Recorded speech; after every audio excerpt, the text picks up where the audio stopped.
Hey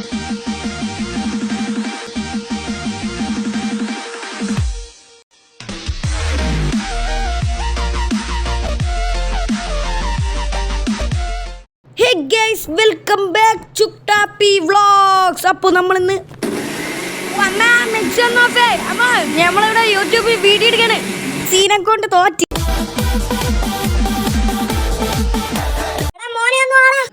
അമ്മ എന്തിനാന്തോ വിളിച്ചത്? എന്തായാലും നോക്കി നോക്കാം. എല്ലാരും ലൈക്ക് സബ്സ്ക്രൈബ് ചെയ്യാൻ മറക്കല്ലേ.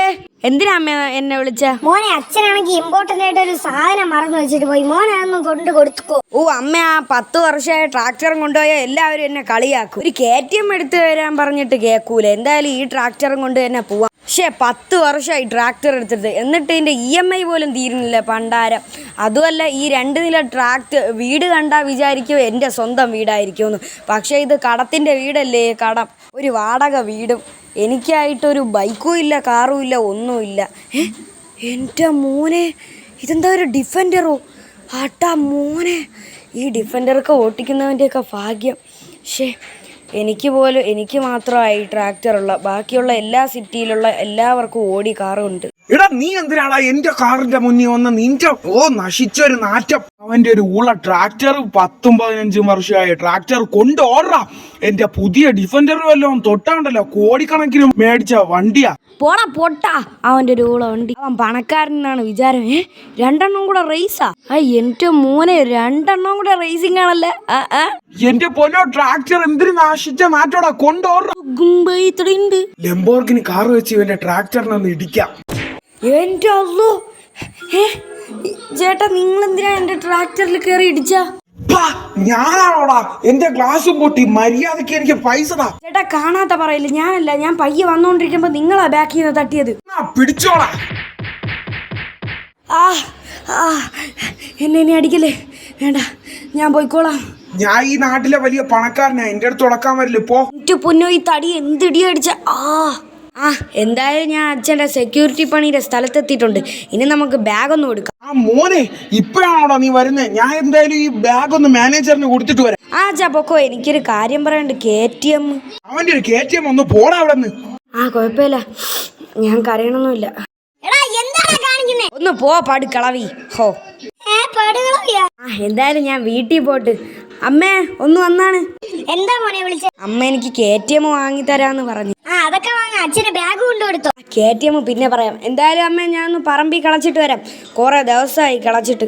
എടാ, ഒന്ന് നിർത്തടാ അങ്ങോട്ട്. എടാ, നീ എന്താടാ എന്നെ മൈൻഡ് ചെയ്യാതെ പോവാന്ന് വിചാരിച്ചു? എന്റെ 10 ലക്ഷം രൂപ എവിടെയാടാ? നീ നിന്റെ വീട്ടിൽ കയറി ഞാൻ പണിയും. വേണ്ട ചേട്ടാ, ഞാൻ ഈ ട്രാക്ടർ വിറ്റായാലും പൈസ തന്നോളാം. പൈസ എന്നാ നിനക്ക് കൊള്ളാം. ട്രാക്ടർ വിറ്റെങ്കിലും എനിക്ക് KTM വാങ്ങാന്നാണ് വിചാരിച്ചത്. കുഴപ്പമില്ല, വാസു മുതലാളിക്ക് കൊടുക്കാം. അല്ലെങ്കിൽ എൻ്റെ വീടിന് അയാൾ തീ വയ്ക്കുമെന്നാണ് പറയുന്നത്. ഞാൻ എന്തായാലും ഒരു ഷോപ്പിൽ പോട്ട്. ഷോപ്പെത്തി. ചേട്ടാ, വിൽക്കാൻ വന്നയാണോ? എന്താ വേണ്ടേ? സോറി, എന്താ സാധനം? 2.5 ലക്ഷത്തിനാണ് ഞാൻ 10 വർഷം മുന്നേ എടുത്ത വണ്ടിയായത്.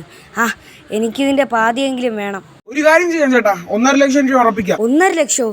2.5 ലക്ഷത്തിന് കിട്ടിയ സാധനമാണ്. പറഞ്ഞിട്ട് കാര്യമില്ല ചേട്ടാ, ട്രാക്ടറൊക്കെ നമുക്ക് നഷ്ടമാ. എല്ലാവരും ഓടിയാ എടുക്കുന്നത്. എന്തായാലും 1.5 ലക്ഷം അത്ര തന്നെ പറ്റുള്ളൂ. മതി ചേട്ടാ, എന്നാ വിട്ടോ. ട്രാക്ടർ ഇപ്പൊ നമുക്ക് സ്വന്തമായി. ഇനി നിങ്ങൾ ഈ ട്രാക്ടറും കണ്ടോണ്ടിരിക്കാതെ ഒന്ന് പോയേട്ടാ. ട്രാക്ടറിന് എന്തെങ്കിലും പാർട്സ് ആക്കിയിട്ട് കട്ട് ചെയ്ത് വിൽക്കണം. നിവർത്തിയില്ലാത്തോണ്ടാ 10 വർഷമായി. അല്ലെങ്കിൽ നിന്നെ ഞാൻ വിൽക്കില്ലായിരുന്നു ട്രാക്ടറെ. നിവർത്തിയില്ല ട്രാക്ടറെ. വിധി. എനിക്ക് വേറെ പൈസ കിട്ടിയാ നിന്നെ എടുക്കോളൂ ട്രാക്ടറെ. എന്തായാലും പൈസ കിട്ടി. ഇനി ഞാൻ ഇത് മുതലാളിക്ക് കൊടുക്കട്ടെ. ട്രാക്ടർ പോയെങ്കിലും കുഴപ്പമില്ല. പൈസ കിട്ടി. കുടുംബത്തിന് തൊട്ട പൈസ തരും അല്ലേടാ? ആധാരം എല്ലാം നിന്റെ വീട്ടിൽ തരും. എന്തായാലും ഇനി ഞാൻ എങ്ങനെയാ നടന്നു പോകുന്നത്? ഇതെന്താ, സെക്കൻഡ് ഹാൻഡ് കടയോ? അതെ ചേട്ടാ, സെക്കൻഡ് ഹാൻഡ് സൈക്കിളാ. ഇത് സ്മൂത്ത് ആയിട്ട് പോവും, ഒരു കുഴപ്പമില്ല. കുഴപ്പമില്ല. ട്രാക്ടറും പോട്ട്, എൻ്റെ R15 പോട്ട്. ഞാൻ ഈ സൈക്കിൾ എടുത്തോളാം. എന്നാ ചേട്ടാ കാശ്? കുഴപ്പമില്ല, എനിക്ക് ഇത് മതി. ഇത് തന്നെ ധാരാളം. ഒന്നാമത് ഞാൻ ഒരു പൂവർ ഫാമിലിയാണ്. ഇതാരാ എന്നെ വിളിക്കുന്നത്? നീ ഏതെങ്കിലും സാഡ് റിട്ടൂടണം. അമ്മയാണല്ലോ. അമ്മ എന്താ വിളിച്ചേ? ട്രാക്ടർ വിറ്റമ്മേ. ട്രാക്ടർ വിറ്റിട്ട് മുതലാളിക്ക് ഉള്ള പൈസ എല്ലാം കൊടുത്തു. മോനെ, നീ ഒന്ന് ബൈക്ക് ഷോറൂമിലൊന്ന് വാ. ബൈക്ക് ഷോറൂമിലോ? എനിക്കറിയില്ല, പോവാ. എന്തായാലും അമ്മ എന്തിനാ എന്നെ ഈ ബൈക്ക് ഷോറൂമിൽ വിളിച്ചത്? ചോദിച്ചോക്കാം. ഒരു ഡെലിവറി ചെയ്ത വണ്ടിയാണല്ലോ നിൽക്കുന്നത്. കുറേ വണ്ടിയുണ്ട്. ഇതിലൊരെണ്ണമെങ്കിലും എനിക്ക് കിട്ടിയിരുന്നെങ്കിൽ കൊള്ളായിരുന്നു. എടാ മോനെ, സർപ്രൈസ്. സർപ്രൈസോ? എന്ത് സർപ്രൈസ്? നീ പറഞ്ഞില്ലേ ഡെലിവറി ചെയ്ത വണ്ടി, ആ വണ്ടി നിനക്കുള്ളതാണോ മോനെ? എന്താ ഇതൊക്കെ ഇപ്പം സത്യമാണോ അമ്മേ? സത്യമാണോ അച്ഛാ? അതെ മോനെ, ഞാൻ ലോണൊന്നും എടുത്തു. Hi R15. താങ്ക് യു അമ്മേ, താങ്ക് യു അച്ഛാ. ഇത് ഞാൻ ഒരിക്കലും മറക്കില്ല. എനിക്ക് വലുതായി ജോലി കിട്ടിയാ നിങ്ങൾക്കും ഞാൻ തരും.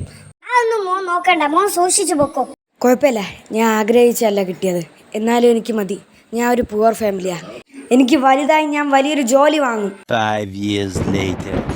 മോനെ സൂക്ഷിച്ചു പോ. ഓ അച്ഛാ. 6 hours later. നിങ്ങൾ വിചാരിക്കുകയായിരിക്കും മഹേന്ദ്രയുടെ താർ ഷോറൂമിൽ ഞാൻ എന്തിനാ വന്നേന്ന്. കാരണമുണ്ട്. 5 വർഷം മുന്നേ ഞാൻ ഒരു പുവർ ഫാമിലി ആയിരുന്നു. ഇപ്പോൾ ഞാൻ റിച്ച്. I am rich. എനിക്കിനി ഒരു കാറ് വേണം.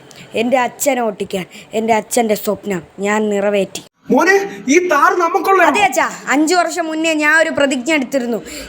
എനിക്ക് R15 എടുത്ത പോലെ താറ് ഞാൻ എടുക്കൂ. വളരെ നന്ദിയുണ്ട് മോനെ, വളരെ നന്ദിയുണ്ട്. പക്ഷേ ആർക്കും അറിയില്ല അച്ഛാ ഞാനിപ്പോൾ എവിടെയാ പോകുന്നേന്ന്.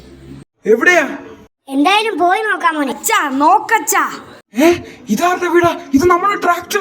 അതെ അച്ഛാ. അമ്മേ, ഞാൻ എൻ്റെ ട്രാക്ടറിനെ വാക്ക് പാലിച്ചു. ഇച്ചിരി ചിക്കിളി വന്നാൽ ഞാൻ താറെടുക്കുമെന്നാണോ വിചാരിച്ചേ? താറ് മാത്രമല്ല, നേരത്തെ ഞാൻ ട്രാക്ടർ പൊക്കി അച്ഛാ. വളരെ നന്ദിയുണ്ട് മോനെ. അച്ഛാ, ഇത് എൻ്റെ സ്വന്തം വീടാ. നമ്മൾ അധ്വാനിച്ച നമ്മുടെ സ്വന്തം വീട്. ഇനി നമ്മൾ പൂവറല്ല, റിച്ച്. അപ്പം എങ്ങനെയാ? Like and subscribe.